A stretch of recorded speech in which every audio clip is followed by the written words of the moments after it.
Jebolan Oce Kalisu banyak banget ya? Iya banyak, karena dia kan udah lebih tua, lebih senior. Dan nanti saya cuman di Pak Oce 2,5 tahunan lah. Sudah itu saya buka sendiri, nggak associate yang lain. Saya buka sendiri, mulainya dari Raden Saleh. Kemudian saya ke Jalan Juanda 3, udah itu berkantor di sini ya. Okay.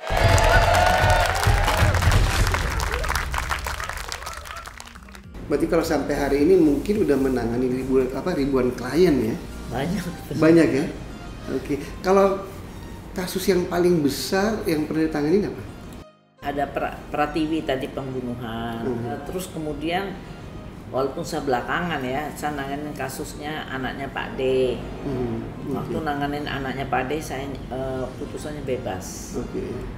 Walaupun saya free ya, terus Pak D saya bantu juga, akhirnya dia free juga, saya bantuin kasusnya. Sempat Pak D bilang saya nggak bisa ngasih apa-apa, terus saya bilang apa, mintain bedak, saya kasih bedak. Terus apa, biar lebih cantik. Ya udahlah, pokoknya saya senang. Kemudian kasusnya Mas Tommy. Iya, Mas Tommy kayaknya udah banyak, maksudnya setelah banyak. Iya, aku lihat banyak Mbak Elsa handle ya. Udah tuh Mas Tommy, terus kasus yang menarik perhatian kan, itu menarik perhatiannya selain beritanya sangat menarik karena Mas Tommy sempat lari, dan kemudian sidangnya tiap hari di expose, diikuti. Nah, mereka melihat cara-cara saya bertanya.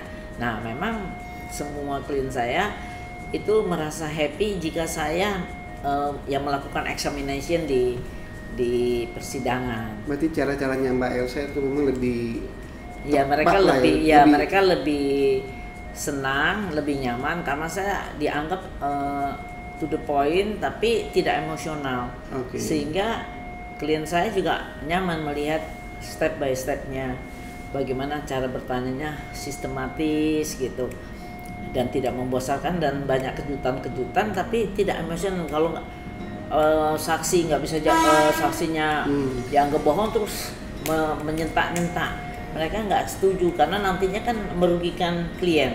Saya selalu bicaranya nice sehingga hakim appreciate ke kita, jaksa juga tidak sentimen sama kita, sehingganya kondisi persidangan nyaman, klien kita juga jadi disimpatikan oleh hakim dan jaksa. Kalau titik terendahnya Mbak Elsa setelah naik nih, kan ada orang udah naik tiba-tiba ada titik ujian atau jatuh lagi misalnya, itu pernah mengalami titik itu nggak?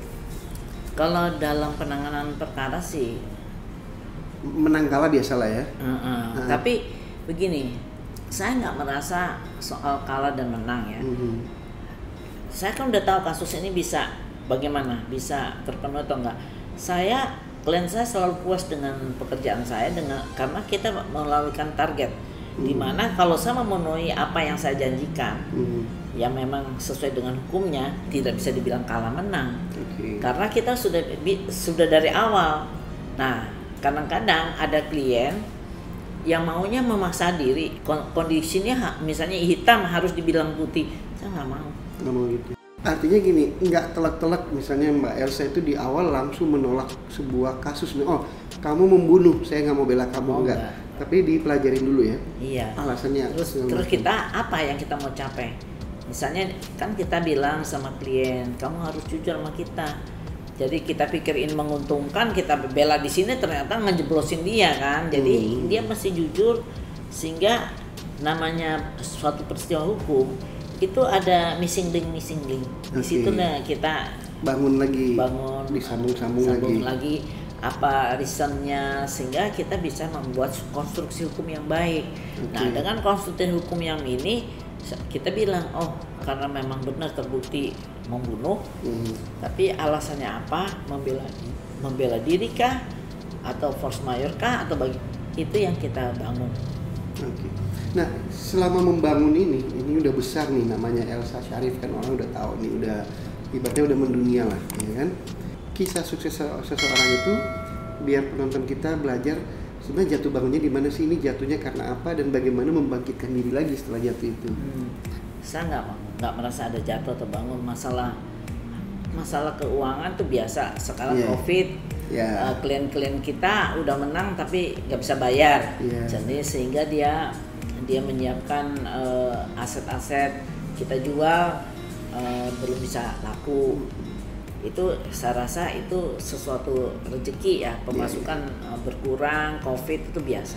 Tetapi yang jatuh bangun itu saya merasanya biasa aja, nggak pernah sampai itu. Dan saya pernah juga, tentu semua orang tahu, pernah waktu kasusnya Mas Tommy kan, saya disangkakan melakukan suatu rekayasa, menyuruh satpamnya Mas Tommy untuk membuat tanda tangan palsu.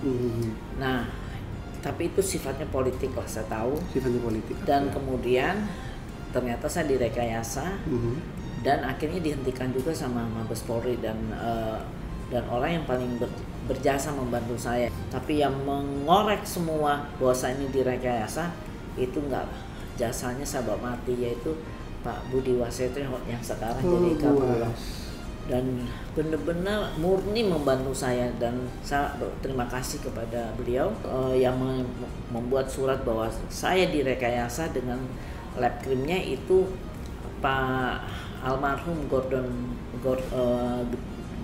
Mogot, orang Manado, dekat di Propam. Saya juga kenal baik sama Budi Waseso, emang orangnya luar biasa. Kemarin itu. Sempat menjabat di BNN kalau nggak salah juga ya. Nah, sekarang di Bulog kan? BNN sekarang Kabulok. Iya, emang Kabulok betul. Emang orangnya sih tulus, baik, dan ya luar biasa.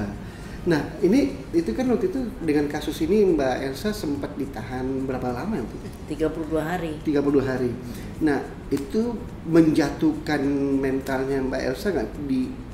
Kan kadang begitu udah ketahan, waduh karir saya udah hancur nih, saya mesti bangun lagi dari nol.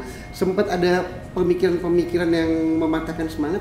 Iya, pertama saya pikir saya seperti karena saya nggak melakukan perbuatan yang salah. Saya sempat kayak mimpi, ini bener nggak saya di dalam tahanan ini? Bener, saya bingung. Kok bisa begini ya? Nah itu mungkin karena saya masih muda dan belum nggak tahu namanya dunia politik. Saya bilang, saya kan memang nggak ada politik kan ya. Saya taunya hukum. Jadi benar-benar satu kejutan bagi diri saya. Dan sempat waktu saya di dalam tahanan, anak saya yang kecil tuh sakit, masuk rumah sakit. Saya tambah bingung kan, mungkin dia mikirin ibunya, dia masih umur 5 tahun. Teman-teman saya lawyer juga semangat sekali membantu saya.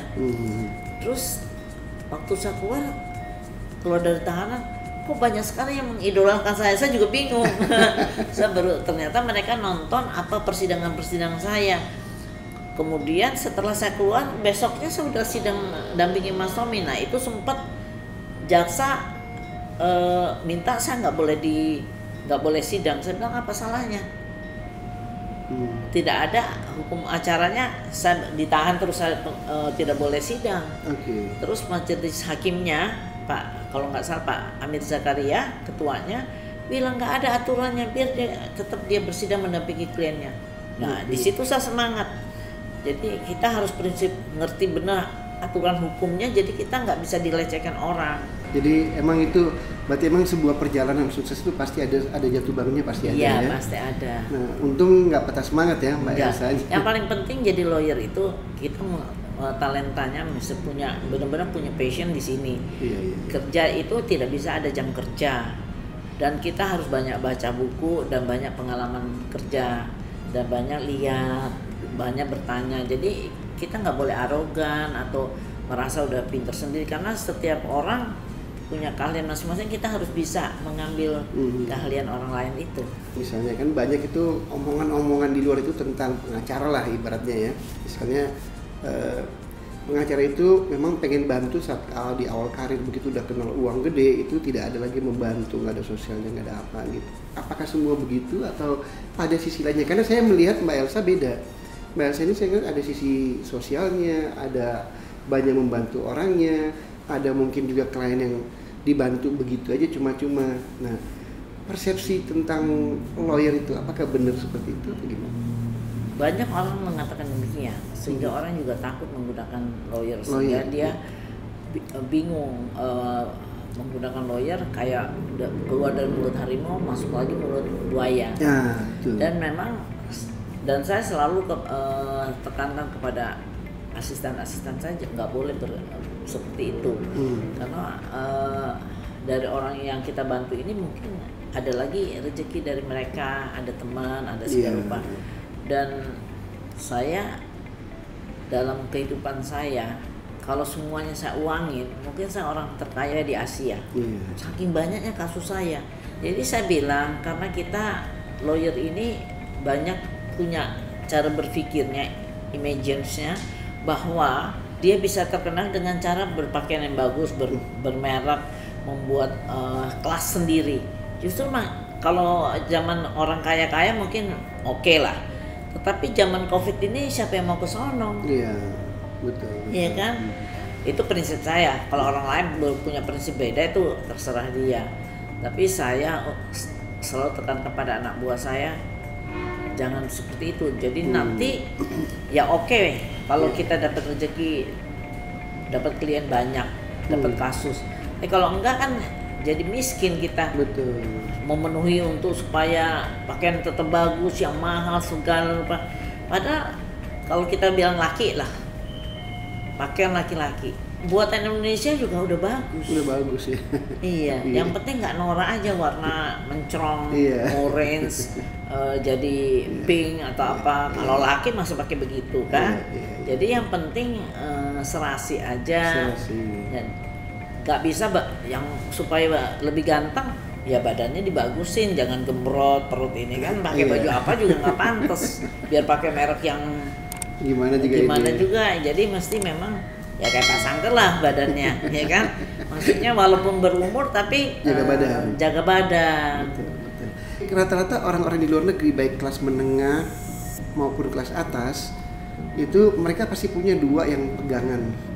Satu, mereka walaupun dia nggak punya bisnis ya, mereka punya lawyer sendiri, sama mereka punya psikolog sendiri, gitu. Nah, dua-dua ini kalau di Indonesia tidak dipraktekkan lah, rata-rata masyarakat nggak mempraktekkan. Karena kalau kita lihat kan di Indonesia ini lawyer itu hanya di hire oleh perusahaan-perusahaan besar atau orang-orang yang udah kena kasus butuh lawyer gitu. Tapi kalau di luar negeri tanpa kasus mereka udah punya lawyer, standby selalu. Ya kan, dalam hal apapun ada lawyer, ada psikolog, mereka selalu ada memang mungkin dari anjuran pemerintahnya seperti itu, jadi mereka terbiasa lah kayak gitu. Nah, di Indonesia itu mereka berpikir kalau lawyer itu berarti kita pasti duit kita habis lah kalau berhubungan sama lawyer, karena lawyer itu biayanya mahal apa segala macam, jadi mereka nggak ini. Nah, kira-kira menimbulkan balik kepercayaan itu kepada masyarakat kita tuh sulit nggak sih? Ya memang agak sulit karena melihat gambaran bahwa lawyer itu mentereng, bermerek segala macam, sehingga yang muda-muda ini mengikuti. Jadi kalau misalnya ada perkara nggak ada duitnya, nggak seperti saya nggak ada duitnya gue pegang aja. Maksud saya belajar, sehingga mereka enggan untuk itu. Itu sebetulnya saya bilang lawyer itu merugikan diri sendiri, karena kita jangan lihat masalah uangnya dulu, kita lihat perkara ini menarik nggak.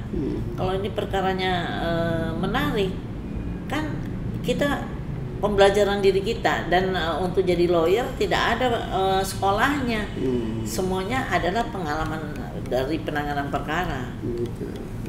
Jadi emang jadi secara mungkin sosialisasi kepada masyarakat bahwa kalian punya pengacara itu sebenarnya harusnya tidak mahal. Tapi karena rata-rata pengacara kita yang tampil di TV, apalagi yang kelas atas, itu kan selalu tampil dengan kemewahan lah, dari segi pakaian, rumah, kendaraan segala macam kan, mobil-mobil mewah segala macam. Nah, itu yang membuat ini berarti lawyer ini hanya untuk orang-orang besar yang duitnya berlebihan atau untuk orang-orang besar kayak gitu. Nah, mungkin ya kita mesti kasih tahu ke masyarakat kita juga bahwa sebenarnya jangan takut menghubungi lawyer yang punya nama besar, karena belum tentu lawyer yang punya nama besar tidak bersedia membantu. Banyak juga yang masih bersedia membantu. Kan kita mesti imbangin kan. Hidup itu mesti balance kan. Ada mungkin kita membantu, ini mungkin jalan sosial kita. Ini yang kita memang dia mampu membayar, ya udah dia bayar kayak gitu. Nah, itu jadi memang saya selalu sesuaikan. Kalau kasus ini saya pikir cukup menarik dan memang perlu dibantu, ya kita harus sesuaikan. Iya, iya. Sesuaikan dengan kemampuan dia. Kalau dia nggak bisa bayar lawyer fee ya nggak apa-apa. Okay. Tapi mungkin asisten saya dia kasih uang jalannya. Tapi kalau misalnya dia nggak bisa, saya suruh dia antar jemput asisten saya supaya dia jangan keluar uang. Jadi itu kan asisten saya kan nggak mungkin menunggu mengeluarkan uang untuk perkara orang lain. Loh, kan saya frame 3, biar saya aja duluan. Iya, kan cuma tanya jawab hukum seperti gitu. Enggak. Pokoknya ada yang mereka sembunyikan dari ibu. Iya. Oke. Jadi yang masuk itu apa? Diskriminasi. Diskriminasi karena dia tidak bapak anak itu nggak boleh ketemu dia. Emang itu pidana? Anaknya iya. Emang itu pidana? Diskriminasi ya. Hah? Iya, pidana. Di undang-undang mana? Perlindungan anak. Oh, di undang-undang perlindungan anak. Barang siapa tidak boleh melihat anaknya pidana? Iya, 76. Oh, begitu ya. Aku harus belajar lagi nih.